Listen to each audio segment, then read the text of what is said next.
ইবাদত বন্দী করবেন, গুনাহ মাফ করাইবেন। আপনার গুনাহ মাফের জন্য তো রমজান এসেছে।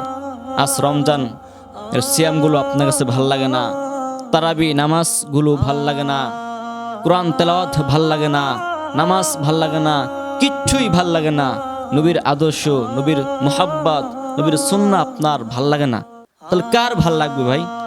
যদি মুসলমানের ঘরে সন্তান হয়ে যদি নবীর আদর্শ, সিয়াম, তারাবি নামাজ, হজ, নামাজ, যাকাত এইগুলো যদি আপনার কাছে, কোরআন তেলাওয়াত যদি আপনার কাছে ভালো নাই লাগে, তাহলে কার কাছে লাগবে ভাই?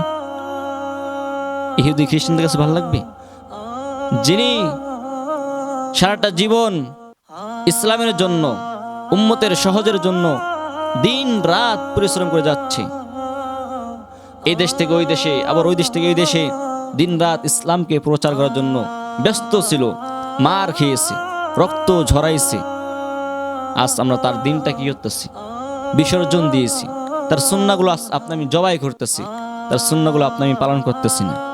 তাই মুসলমান, আপনার আমার জন্য পুরা কপাল, আপনি আমি বিপদ আপদ ডেকে আনতেছি। এই জন্য আমাদেরকে সতর্ক হতে হবে, রাসূলের ভালোবাসা আমাদের অন্তরে বসাইতে হবে, নামাজকে সম্মান করতে হবে, রোজাকে সম্মান করতে হবে, সিয়ামগুলোকে সম্মান করতে হবে ভাই।